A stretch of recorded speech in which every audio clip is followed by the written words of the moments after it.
Memperkenalkan diri, nama dia Ibu Putu Handayani, calon guru penggerak angkatan 11 Kabupaten Bangli. Nah, di sini dia akan berbagi praktek baik mengenai modul 1.4, yaitu tentang budaya positif, Bapak Ibu.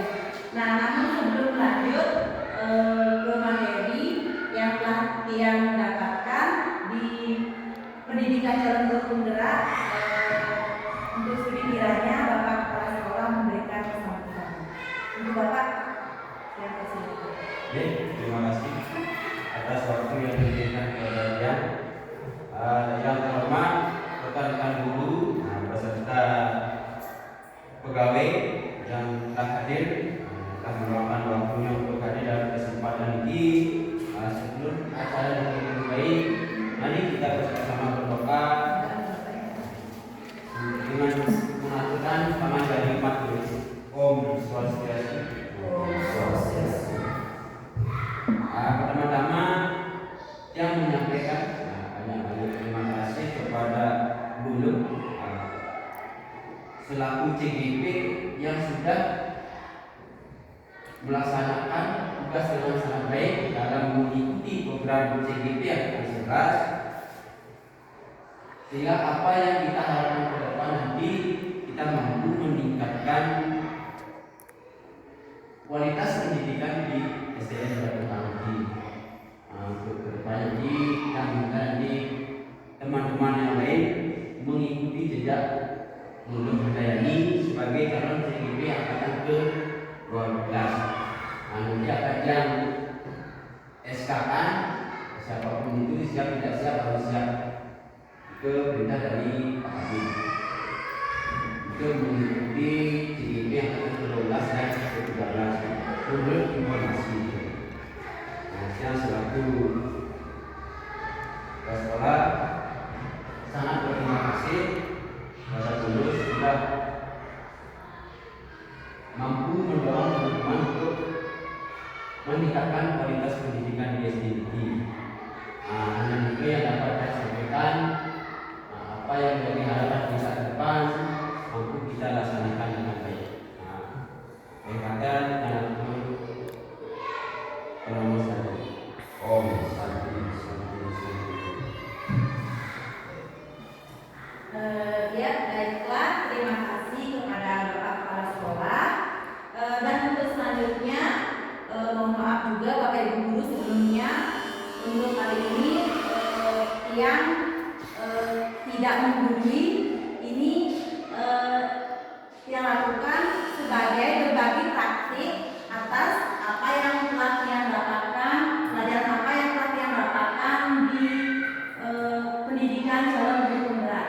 Nah, untuk kali ini dia akan menyebarkan pemahaman atau diseminasi budaya positif yang di modul 1.4. Nah, sebelumnya Bapak Ibu yang sebelum dimulai yang mau kita SBB dulu sebentar ya. Yang minta untuk Bapak Ibu guru semuanya berhadapan. Nah, cari pasangan satu berhadapan sebentar saja selama 30 detik ya Bapak Ibu. Nah, berhadapan-hadapan. Coba sekarang tersenyum. Nah, tersenyum. Sudah ya? Kira-kira bagaimana? Cari pasangan satu-satu semuanya. Tersenyum. Iya, sudah. Sekarang sudah cukup. Sekarang bagaimana perasaan Bapak Ibu setelah berhadapan-hadapan dan saling tersenyum? Nah, apa yang Bapak Ibu rasakan? Kira-kira ada salah satu dari Bapak Ibu yang memberikan komentar? Silahkan, dipersilahkan. Ada ya? Diam ya. Senyum sambil diam.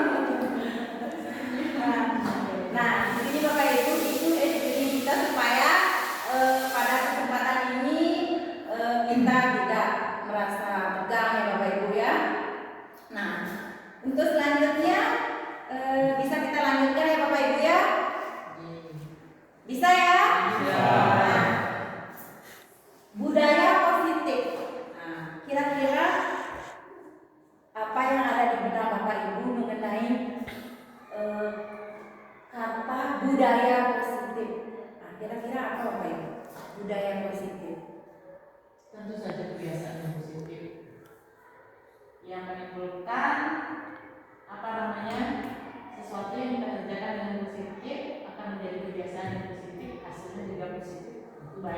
Iya, seperti itu ya. Kira-kira seperti ada yang lain kira-kira? Budaya positif. Nah, seperti yang dikatakan oleh ibu kadek tadi, suatu kebiasaan-kebiasaan ya, kebiasaan yang untuk lebih jelasnya nilai-nilai, kebiasaan-kebiasaan atau keyakinan-keyakinan. Nah, dari kebiasaan-keyakinan di sekolah yang berpihak pada murid, tentunya kalau kita di sekolah ya, agar dapat berkembang menjadi suatu pribadi yang kritis, penuh hormat dan bertanggung jawab. Nah, sekolah yang berpihak pada murid, tentunya itu yang menjadi harapan kita untuk kedepannya, ya Bapak Ibu ya. Nah, untuk selanjutnya pembelajaran yang saya dapatkan di pendidikan calon guru penggerak ini dalam modul 1.4, yaitu yang pertama yaitu perubahan paradigma stimulus respon lawan teori kontrol. Nah, yang kedua yaitu anti disiplin dan juga motivasi perilaku manusia. Yang ketiga yaitu keyakinan kelas, hukuman dan penghargaan. Yang keempat kebutuhan dasar manusia. Dan yang kelima posisi kontrol. Dan yang terakhir adalah segitiga restitusi. Mungkin di sini materinya di modul 1.4 ini begitu padat ya. Namun di sini mungkin Tian akan menjelaskan poin-poinnya saja. Oke. Nah, perubahan paradigma. Nah, kegiatan kepalan tangan. Coba perhatikan Bapak Ibu, ada A dan B. Anda dan teman Anda. Sobeklah secari kertas kecil. Tuliskan benda atau sesuatu yang sangat berharga sekali untuk Anda. Letakkan di salah satu tangan Anda dan genggam benda atau sesuatu tersebut dengan segala daya ya. Lindungi ya apa yang ada di genggaman tangan Bapak Ibu. Buatlah sebuah kepalan. Teman Anda B akan mencoba dengan sekuat tenaga Bapak Ibu dengan berbagai cara di sana untuk meminta Anda memberi benda tersebut. Nah, kira-kira apa yang terjadi Bapak Ibu?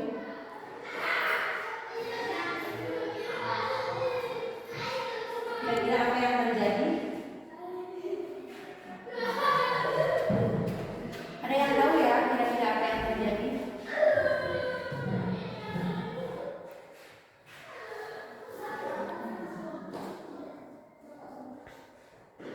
Bisa Bapak Ibu bayangkan?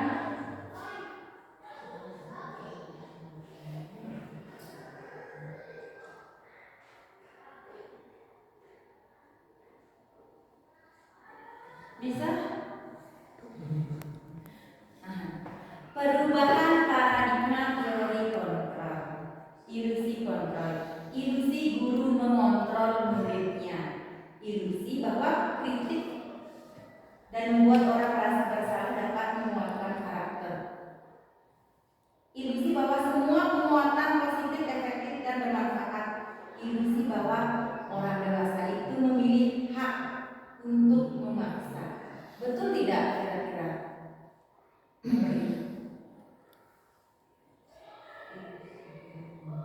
Bagaimana Bapak Ibu?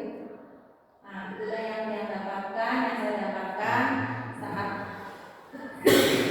mendapatkan materi di modul 1.4 tentang budaya positif, bahwa kita itu sangat berperan penting juga ya, tentunya di dalam mengendalikan atau mendidik peserta didik atau murid kita. Itu kita mempunyai peran penting, Bapak Ibu. Nah, di sini ada teori motivasi perilaku manusia. Nah,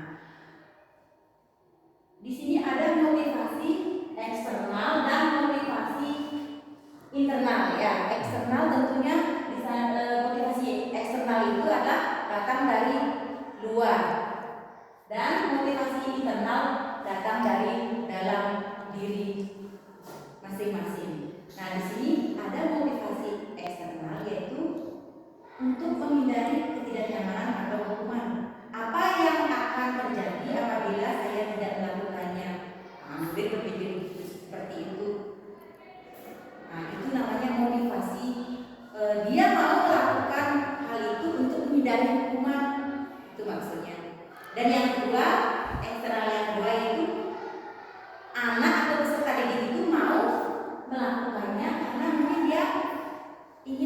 mendapatkan suatu imbalan seperti itu. Tapi eksternal artinya dalam hal ini bukan berasal dari dalam dirinya sendiri. Apa itu? Nah, ini yang terakhir, yang ketiga, untuk tujuannya adalah untuk menghargai diri sendiri, menjadi insan sesuai harapan kita. Nah, itulah motivasi internal. Berarti internalnya itu artinya datang dari dalam diri murid, kesadaran diri kita sendiri itu yang lebih kuat. Nah, itu yang menjadi tujuan disiplin positif. Tujuan itu akan tercapai jika didominasi oleh motivasi internal, kesadaran diri sendiri. Seperti itu Bapak Ibu. Bisa ya? Nah, untuk selanjutnya, nah ini merdeka. Merdeka menurut Ki Hajar Dewantara. Merdeka itu artinya tidak hanya terlepas dari perintah, akan tetapi juga cakap buat memerintah diri sendiri. Nah, sama kembali seperti tadi, motivasi internal dari diri sendiri. Nah, ini tadi budaya positif.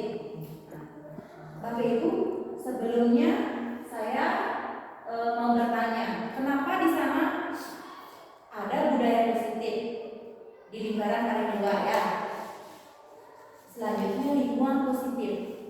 Selanjutnya di sana ada keyakinan kelas, dan yang paling di dalam adalah kesepakatan kelas. Nah, kira-kira coba Bapak Ibu guru bayangkan kenapa bisa kesepakatan kelas itu ada di dalam budaya positif, ada yang di paling luar. Nah, kira-kira bagaimana Bapak Ibu? Jadi sedikit menurut saya, budaya positif itu terbentuk dari hal yang paling kecil di ranah kelas kita itu adalah di apa yang bagian tengah, maaf, Kesepakatan kelas itu yang bentuk bentuk perwujudan paling kecil di dalam kelas. Kemudian setelah kita punya kesepakatan kelas, kita akhirnya berkembang ke keyakinan kelas, kemudian lingkungan positif. Dari kesemuanya itu maka akan terbentuklah budaya positif itu kira-kira. Jadi budaya positif itu menurut saya adalah kebiasaan dari hal-hal kecil sehingga membentuk karakter-karakter mereka yang tentu saja positif, yang dipengaruhi oleh lingkungan sehingga terjadilah suatu keyakinan kelas kalau di sekolah. Nah, keyakinan kelas itulah yang nantinya akan bagaimana kita pilah-pilah. Keyakinan kelas itu kita di sana itu kita pilah di sana, keyakinan kelas masing-masing kan punya keyakinan kelas. Kita pilah di sana, kita gabungkan mana yang lebih banyak, dipilih, itulah yang menjadi suatu kesepakatan kelas. Seperti itu. Betul sekali yang seperti dikatakan oleh Ibu Pada tadi. Budaya positif itulah suatu nilai-nilai atau kebiasaan yang dipengaruhi oleh lingkungan yang sehingga selanjutnya adalah menjadi suatu keyakinan dalam lingkup yang lebih kecil. Kalau di sekolah itu kan kita di kelas. Di sana digabungkan, kita gabungkan sehingga menjadi suatu kesepakatan bersama. Seperti itu secara singkatnya. Bisa ya? Ada yang berpendapat yang lain? Boleh Bapak Ibu di sini kita berbagi, sama-sama berbagi. Mungkin ada pemahamannya yang berbeda atau bagaimana, bisa. Bagaimana Bapak Ibu, sudah bisa dilanjutkan? Nah, selanjutnya menyambung lagi keyakinan kelas, hukuman dan penghargaan. Hukuman, penghargaan, seperti kembali tadi sudah juga sedikit menyinggung.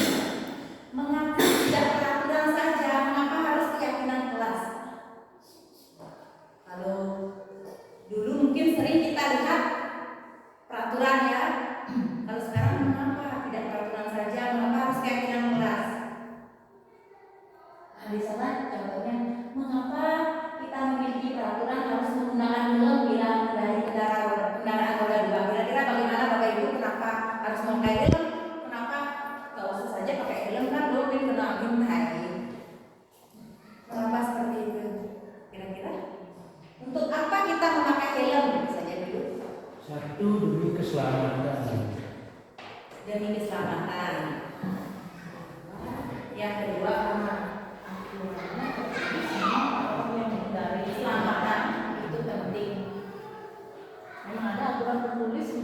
bahwa ketika kita berkendara harus memakai helm, itu yang kedua. Yang pertama Itu yang keselamatan.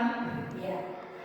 Terus yang kedua, mengapa kita memiliki peraturan 3M? Masker, memakai masker, mencuci tangan, dan jaga jarak 10 meter.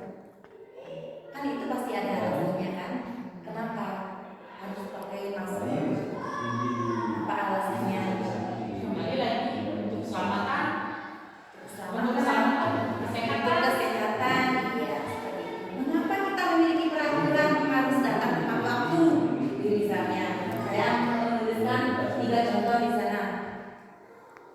Dalam mengikuti pelatihan, kenapa kita harus tepat waktu? Kenapa tidak terlambat saja? Seperti itu misalnya. Iya, kalau misalnya terlambat datang kan sudah pasti mengganggu sistem itu. Iya. Berarti itu di sini Bapak Ibu kita sudah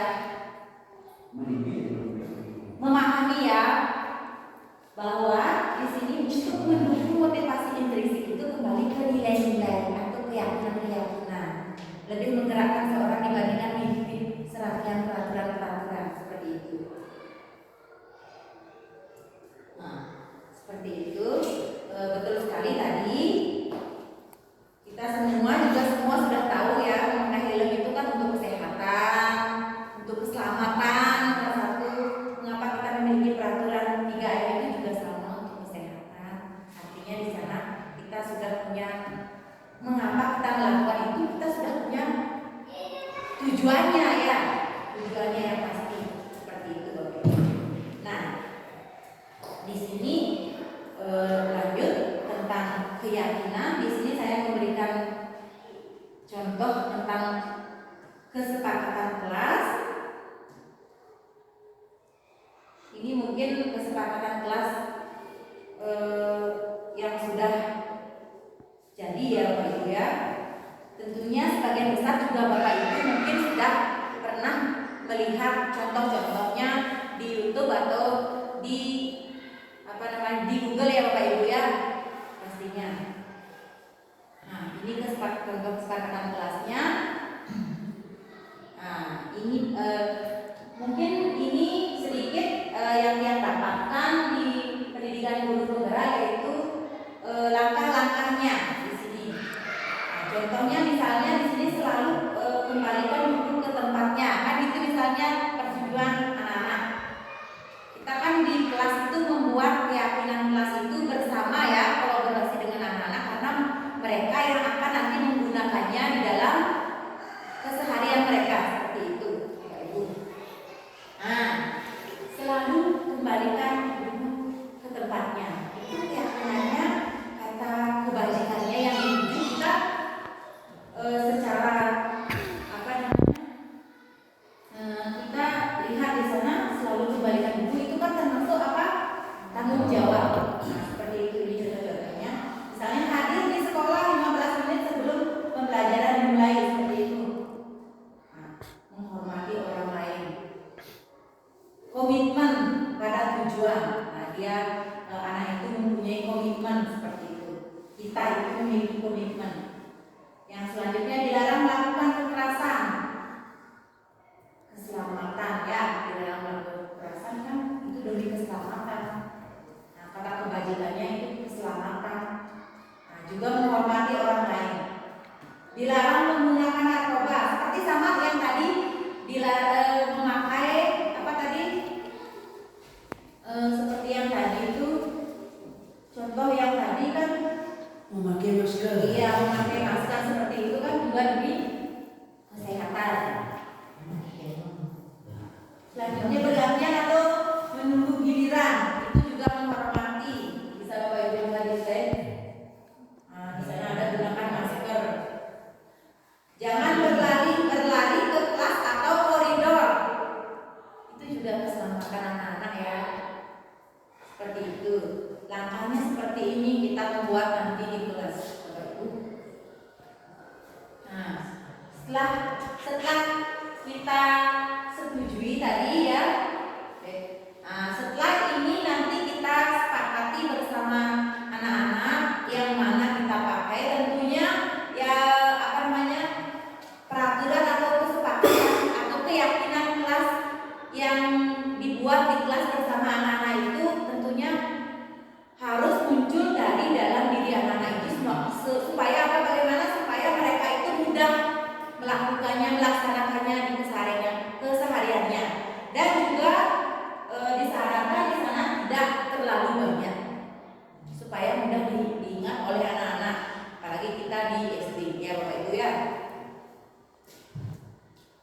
ini contohnya mengamalkan ajaran agama untuk kebaikan bersama. Ini contohnya.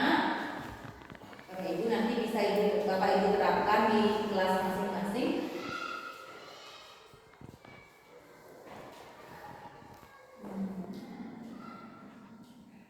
Nah, ini selanjutnya tentang tindakan guru, hukuman atau sanksi atau konsekuensi. Lanjutan yang tadi. Mencatat 100 kali di dalam buku kalimat. Nah, saya tidak akan terlambat lagi karena terlambat ke sekolah mencatat 100 kali. Nah, kan pengalaman kita ada juga seperti itu, betul tidak Bapak Ibu? Ada beberapa mungkin anak-anak kalau datang terlambat itu diminta untuk apa? Push up, mungkin contohnya seperti itu, push up atau menulis di lembaran buku tulis 5 halaman seperti itu misalnya. Kira-kira kan ada mungkinnya beberapa seperti itu. Itu yang termasuk hukuman. Yang dibawa mengganti kertas tugas teman yang telah dicoret-coret. Nah, itu sanksi atau konsekuensi. Kira-kira Bapak Ibu di sini setelah melihat slide-nya yang di depan bisa ya membedakan antara mana hukuman dan yang mana sanksi atau konsekuensi. Ada juga lagi di sana contohnya yang paparkan contoh membersihkan tumpahan air di meja. Tulis karena tersenggol pada saat belajar. Nah, kita minta anak-anak bersihkan seperti itu. Bedakan dengan misalnya terlambat datang lari keliling lapangan 10 kali gitu misalnya. Kan bisa dibedakan mana yang konsekuensi dan yang mana hukuman seperti itu. Bisa ya Bapak Ibu ya?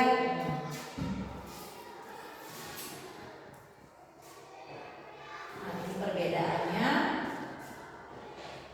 Bisa Bapak Ibu lihat di slide. Perbedaan antara hukuman dan sanksi.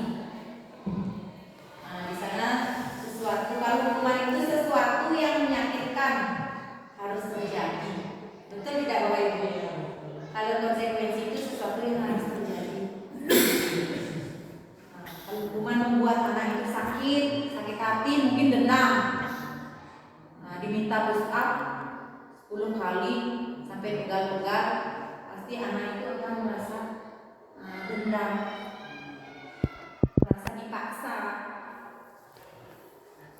Mungkin di sana juga mendorong anak itu menyakiti dirinya sendiri, mungkin karena malu atau bagaimana Bapak Ibu.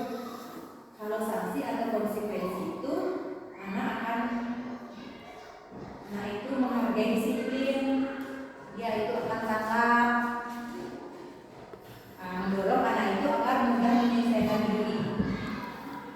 Seperti itu Bapak Ibu.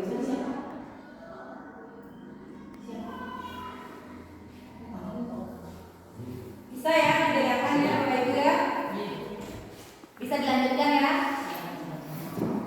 Ini 5 posisi kontrol.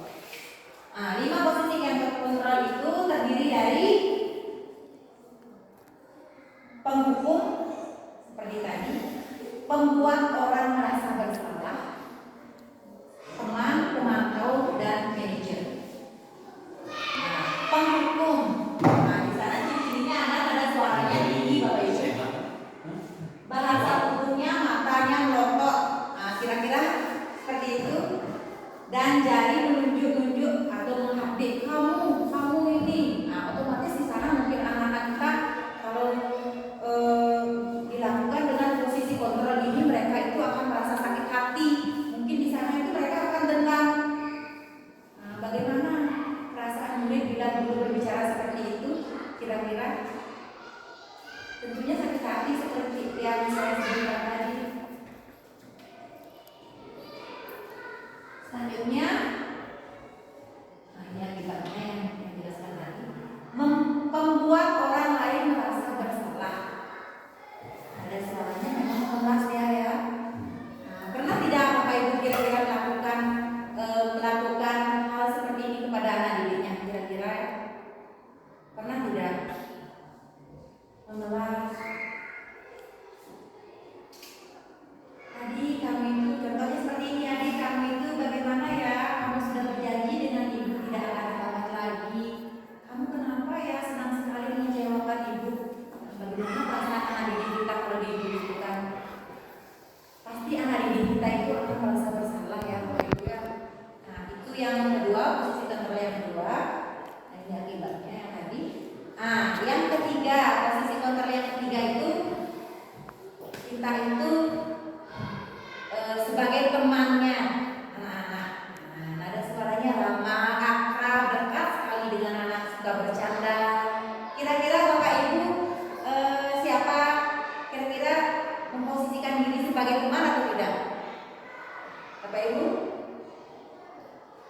Kira-kira bagaimana? Nah, contohnya, contoh kalimatnya, Adi, ayolah bagaimana sih kamu? Kemarin kamu sudah janji ke Bapak, bukan? Bapak seperti ini ya. Kenapa terlambat lagi? Sambil tertawa ringan. Bapak ibu gurunya sambil tertawa ringan. Ya sudah, tidak apa-apa. Yuk, sana duduk dulu. Sebelumnya saya mau bertanya Bapak Ibu, kira-kira cocok atau tidak posisi sebagai teman ini dilakukan di kelas atau di sekolah Bapak Ibu? Cocok atau tidak? Tergantung ya Bapak Ibu ya. Iya, tergantung karakter murid. Iya. Nah, bagaimana perasaan murid saat guru seperti ini kira-kira Bapak Ibu? Perasaannya? Merasa nyaman mungkin atau bagaimana? Jadi hal itu sebenarnya kita kembali lagi kepada karakter anak didik kita ya Bu. Jadi sebelum kita melakukan itu, artinya kita berperan sebagai teman, sebagai apa namanya seperti yang namanya guru sebutkan sebelumnya tadi, kita kembali ke karakter murid. Yang pertama kita harus memahami karakter murid. Kira-kira kalau karakternya A, kita contohnya memperlakukan dia seperti apa ya kalau misalkan dia terlalu itu sih yang pertama harus kita pahami dulu. Tidak mungkin artinya misalnya ada yang siswa itu karakternya kembung, kemudian dia bandel, ngeyel dan lain sebagainya, kita perlakukan seperti teman yang ada malah kita dianggap istilahnya sampah gitu. Jadi poin pertama yang harus kita lakukan itu adalah memahami karakter siswa itu sendiri. Lalu kita bisa memilih siswa ini atas kita perlakukan seperti ini ketika dia melakukan kesalahan. Tepatnya kita sendiri yang bisa mengubah bagaimana perlakuan kita terhadap siswa melalui pemahaman kita terhadap karakter siswa itu sendiri. Tentunya di sini posisi kontrol sebagai teman itu juga memposisikan sesuai apa, seperti yang disampaikan oleh Bapak tadi sesuai dengan karakteristik murid ya. Tapi tentunya di sini masing-masing posisi kontrol itu memiliki apa namanya kelemahan dan kelebihan masing-masing. Ada positif dan negatifnya seperti itu. Selanjutnya yang keempat yaitu memantau. Nah, ada suaranya datar, bahasa tubuhnya yang formal. Nah, ini Bapak Ibu guru bisa lihat di slide contohnya yang tuliskan. Adi, kapan kamu jam berapa kita mulai? Tahu Pak, kamu terlambat 15 menit. Apakah kamu sudah mengerti apa yang harus dilakukan bila terlambat? Nah, ini posisi pemantau ya Bapak Ibu ya. Paham Pak, saya harus tinggal kelas. Nah, ada konsekuensinya berarti di sini ya. Nanti istirahat mengerjakan tugas ketertinggalan saya. Bisa dilihat di slide itu. Ya benar, nanti pada saat jam istirahat kamu harus sudah di kelas untuk menyelesaikan tugas yang tertinggal tadi. Saya tunggu. Tegas sekali ya kalau di posisi pemantau kira-kira. Dan yang terakhir adalah di sini sebagai manajer. Dari 5 posisi kontrol, di sana ada yang terakhir adalah sebagai manajer. Tentunya di sini adalah yang diharapkan adalah kita sebagai seorang guru itu menggunakan 5 posisi kontrol yang terakhir ini, yang kelima ini yaitu sebagai manajer di dalam menyelesaikan masalah. Contohnya, contoh kalimatnya, contoh apa namanya?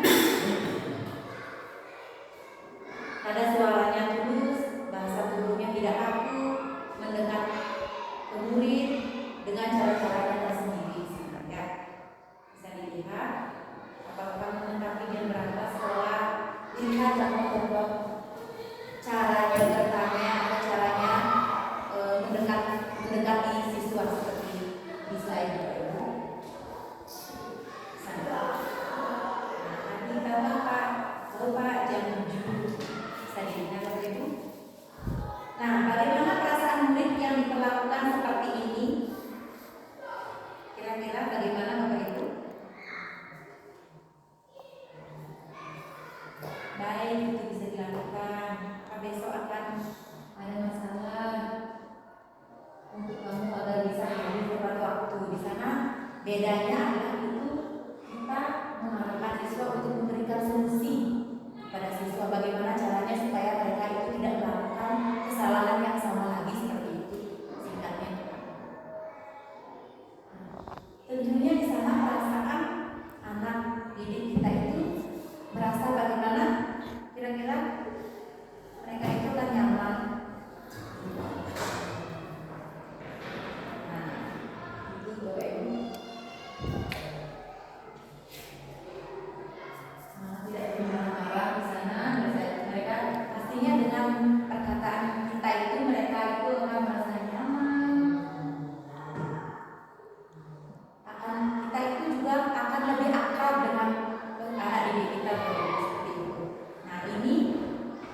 posisi kontrol yang 5 inilah yang apa namanya? Yang mesti kita terapkan di sekolah. Seperti itu Bapak Ibu, itu yang saya katakan. Di sana itu kita diminta apa namanya? Guru itu akan mengembalikan tanggung jawab sebagai manajer ya, tanggung jawab murid untuk mencari jalan keluar permasalahan, solusinya bagaimana, seperti itu. Itu bedanya kalau kita itu di posisi sebagai manajer. Bisa ya? Nah, untuk selanjutnya yaitu isinya ada restitusi. Nah, restitusi itu adalah proses menciptakan kondisi bagi murid untuk memperbaiki kesalahan mereka sehingga mereka bisa kembali pada pokok mereka dengan karakter yang lebih kuat. Nah, ini nanti Bapak Ibu segitiga restitusi. Nah, tentunya menyambung dengan 5 posisi kontrol yang tadi, kita itu memposisikan diri sebagai manajer ya. Yang kelima itu menyambung di sana. Di sini ada pertanyaan-pertanyaan romantik atau langkah-langkah yang terdapat di dalam segitiga restitusi. Bisa Bapak Ibu lihat di slide ya. Nah, yang pertama itu validasi tindakan yang salah. Nah, di sana bisa dilihat pertanyaan romantiknya, kamu tentu punya alasan mengapa melakukan itu. Validasi tindakannya seperti itu. Yang selanjutnya, adakah cara yang lebih efektif untuk mendapatkan apa yang kamu butuhkan? Nah, itu pertanyaan romantik untuk melakukan segitiga restitusi langkah-langkahnya bagi anak yang bermasalah. Tentunya di sini kita memposisikan diri sebagai manajer seperti yang sedikit paparkan tadi Bapak Ibu. Yang selanjutnya adalah yang kedua, menstabilkan identitas. Nah, di sana di menstabilkan identitas, di sana kita itu mempertegas kepada anak-anak, setiap orang pasti pernah melakukan kesalahan. Kamu bukan satu-satunya yang pernah melakukan kesalahan. Seperti itu nanti ya. Bisa Bapak Ibu praktekkan di kelas. Dan yang terakhir adalah karena kita sudah tadi melakukan membuat keyakinan kelas atau kesepakatan kelas di kelas ya. Nanti tentunya itu kan harus kita laksanakan di kelas. Sama dengan anak-anak, kita tanyakan itu kepada anak-anak yang melakukan kesalahan itu, menanyakan keyakinan kelas. Nah, pertanyaan pembantinya di sana, nilai-nilai apa yang telah kita sepakati? Kita tanyakan itu kepada anak, kembalikan kepada peserta didik. Dan yang kedua, kamu ingin menjadi orang yang seperti apa? Nanti kita berikan pemahaman seperti itu kepada anak-anak, supaya kenapa kita menanyakan keyakinan kelas, supaya mereka itu ingat kembali apa keyakinan kelas yang telah disepakati bersama dan yang harus diikuti atau dilaksanakan di kelas, seperti itu Bapak. Nah, itu pertanyaan selanjutnya. Nah, di sini yang akan memberikan untuk selanjutnya dipersingkat ya. Yang selanjutnya adalah kebutuhan dasar manusia.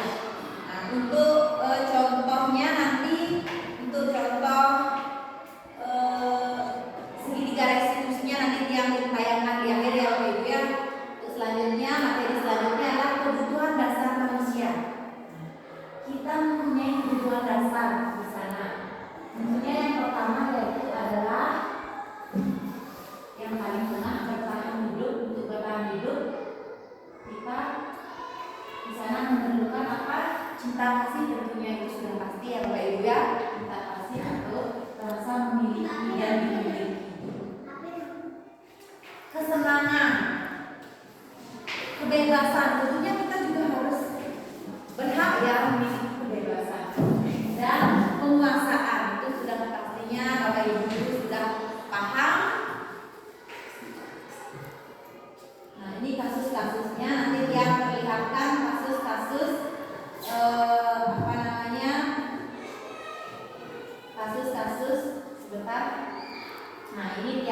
memperlihatkan kasus yang sudah yang terapkan di demonstrasi. Nah, bisa Bapak Ibu guru perhatikan. Nah, di sini dia menampilkan dua kasus, yaitu anak yang datang terlambat dan yang kedua yaitu anak yang tidak mengerjakan tugas pada saat yang meninggalkan latihan atau harian tugas.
Di dalam validasi tindakan yang salah itu kita menanyakan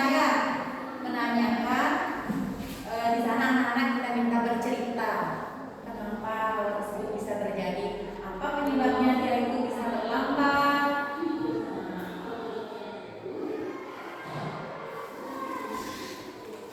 Tidak terdengar.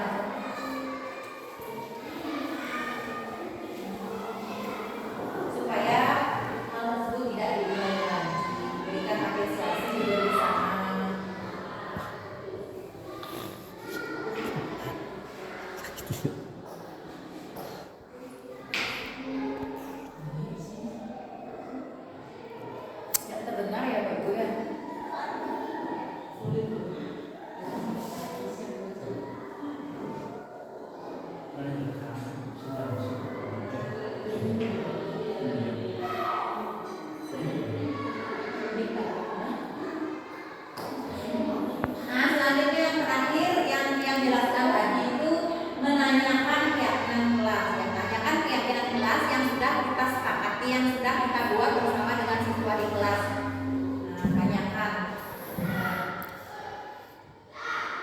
Tanyakan di sana.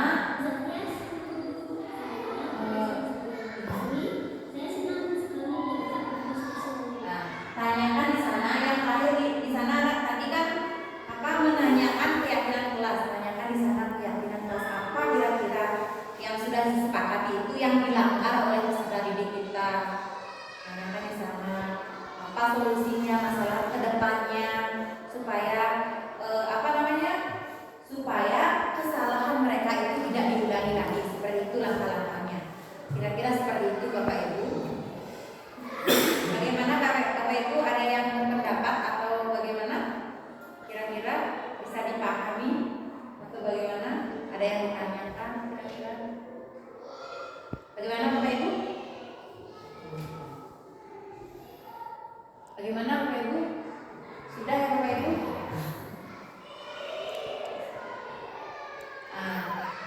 itulah yang Tian dapatkan selama itulah yang Tian dapatkan selama belajar di modul 1.4 tentang budaya positif. Jadi di sini bisa Tian langsung simpulkan kalau budaya positif itu harus dibangun untuk menumbuhkan motivasi internal melaksanakan disiplin positif bagi murid yang nantinya akan ikut berpengaruh pada pencapaian visi misi sekolah. Tentunya membangun budaya positif tidak bisa dilakukan sendiri, melainkan butuh kolaborasi dari semua warga, semua stakeholder yang ada di sekolah, mulai dari kepala sekolah, guru, pendidik atau tenaga pendidikan, bahkan dibutuhkan dukungan orang tua dan pemimpin, tentunya juga ya Bapak Ibu ya, ataupun secara lingkup yang lebih luas itu adalah masyarakat. Seperti itu Bapak Ibu. Baiklah, hanya itu yang dapat yang sampaikan pada kesempatan kali ini. Yang mengucapkan terima kasih banyak kepada Bapak Ibu guru semuanya yang telah berkenan untuk hadir di dalam berbagi praktik ini. Jika mungkin ada salah kata yang diucapkan, mohon maaf yang sebesar-besarnya. Mungkin itu yang bisa sampaikan. Terima kasih. Om Santi Santi Santi Om. Sudah ya anak-anak, setelah Bu Guru jelaskan tadi tentang keyakinan kelas kita, sekarang anak-anak tadi sudah mengambil kertasnya. Sekarang anak-anak bisa tulis apa yang akan nanti kita lakukan supaya kita menemukan kesepakatan kelas kita. Sekarang anak-anak tulis ya, bisa ya? Bisa. Nah, silakan ditulis.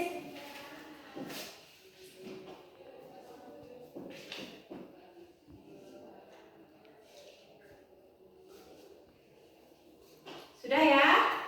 Nah, sudah. Sekarang siapa ke depan yang pertama dulu yuk, boleh sampai di sini, yang di sini sudah? Sudah belum? Siapa ini sudah? Sudah? Sudah ya, silakan dipajang di sini, dipasang di sini ke depan. Silakan.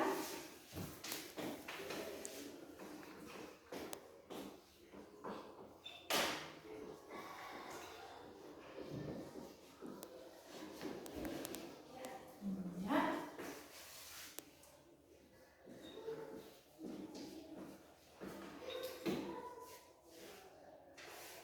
Nah, yuk ya, lagi giliran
berdoa sebelum dan sesudah melakukan kegiatan. Bisa kita pakai ya? Bisa. Bisa. Apa itu? Berdoa sebelum dan sesudah melakukan kegiatan.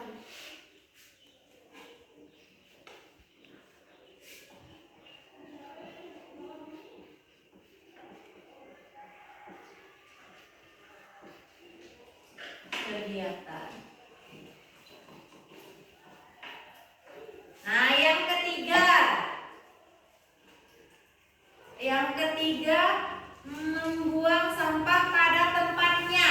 Nah, membuang sampah pada tempatnya bisa kita pakai ya? Bisa. Sepakat ya? Sepakat. Membuang sampah pada tempatnya.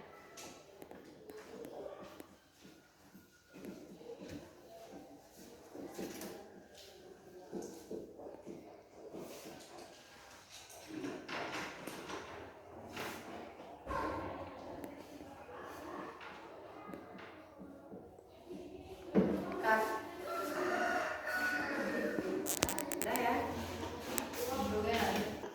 Menjaga kebersihan kelas agar belajar tetap nyaman dan wangi juga rapi. Nah, kira-kira kalimat positifnya seperti apa ya? Menjaga kebersihan lingkungan agar saat belajar terasa nyaman. Seperti itu ya? Kira-kira ya? Atau bagaimana? Menjaga kebersihan lingkungan dengan membuang sampah pada tempatnya. Bisa pakai itu, setuju ya? Bisa. Bisa ya? Bisa. Bisa. Nah, yang keempat kita pakai menjaga kebersihan lingkungan. Apa lagi? Kebersihan lingkungan dengan apa tadi? Dengan membuang sampah pada tempatnya, itu ya.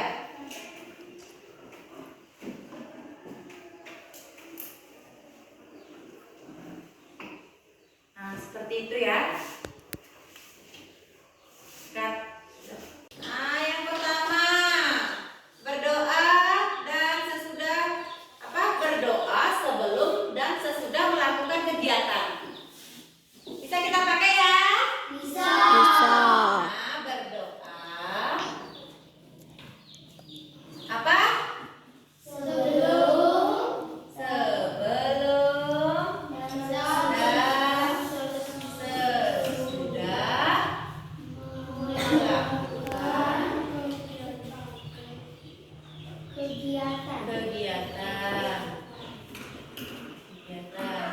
Yang kedua, kira-kira yang kedua kita pakai apa ya? Yang kedua, guru bacakan. Yang kedua apa?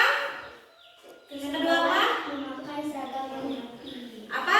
Ke sekolah memakai seragam. Memakai seragam yang rapi. Bisa kita pakai ya? Bisa. Ke sekolah memakai seragam yang rapi ya. Seragam yang rapi. Nah, yang ketiga kita pakai apa ya? Membuang sampah pada tempatnya. Bisa kita setujui? Bisa. Kira-kira kalimat positifnya seperti apa ya? Membuang sampah Menjaga lingkungan apa? Menjaga lingkungan dengan cara yang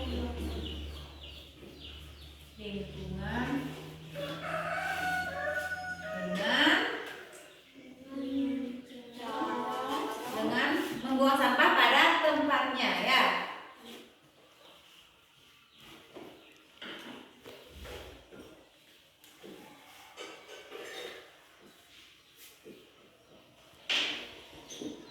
Pada tempatnya.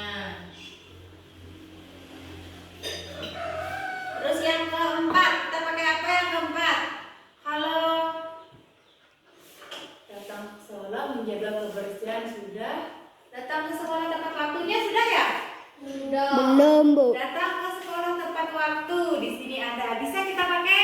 Bisa. Bisa ya? Bisa. Nah, yang keempat, datang ke sekolah tepat waktu. Ke sekolah tepat waktu. Nah, yang kelima, di sini ada membaca buku saat guru tidak ada. Bisa kita pakai kira-kira? Ada juga di sini mendengarkan orang lain yang sedang berbicara. Nah, kita pakai yang mana kira-kira? Mendengarkan orang lain yang sedang berbicara. Bisa kita sepakati ya? Bisa. Nah, yang kelima, mendengarkan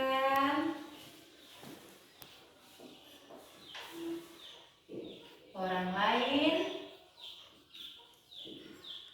yang sedang berbicara.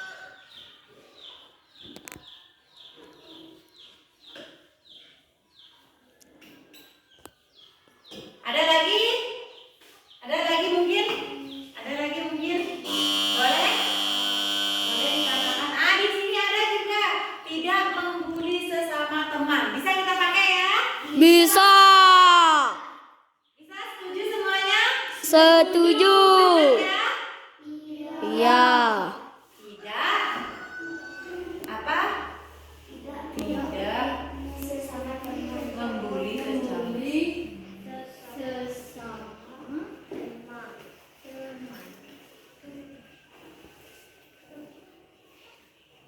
sesama teman. Iya. Nah, kita sudah temukan kesepakatan kelas kita bersama. Mungkin ada tambahan dari yang lain. Mungkin ada lagi satu, Bu. Mungkin seperti itu. Sudah pas semua ya? Pas.